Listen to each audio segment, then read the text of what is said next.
ভোটবিহীন, vote নাই, যাদের কোনো সংগঠন রেজিস্ট্রেশন নাই, তারা আজকে এই নির্বাচনকে বানচাল করার জন্য চেষ্টা করছে।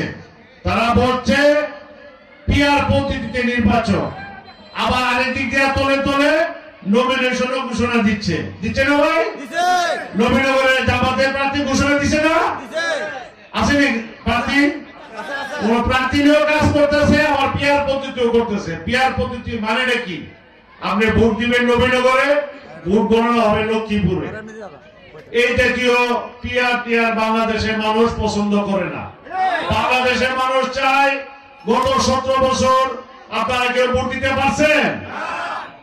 আমরা দিনের বেলায় ভোট দিব, সকাল 8টা থেকে বিকাল 5টা পর্যন্ত ভোট দিব। ভোট কেন্দ্রে ভোট গণনা হবে, জনগণ স্বতঃস্ফূর্তভাবে ভোট দিবে।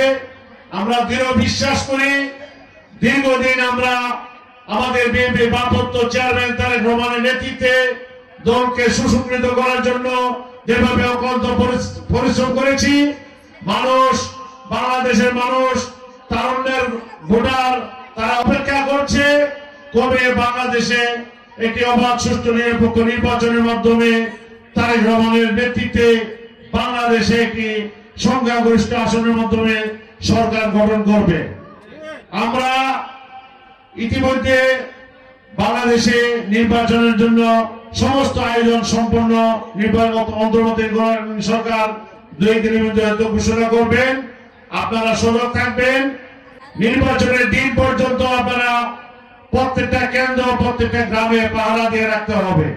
কেননা কোন অবস্থাতে যেন অচিরের মতো এই ফেসিবাদী যারা এখনো ঘুপটি মেরে যারা বসে আছে, এখন যারা এনসিপি বলেন, জামাত বলেন, তাদের গাড়ি চাপ মেরে একটা দেশে একটা বিশৃঙ্খলা সৃষ্টি করে আমাদের দেশে নির্বাচন যাতে না হয়, দেশে একটা অস্থিরতা সৃষ্টির চেষ্টা করছে।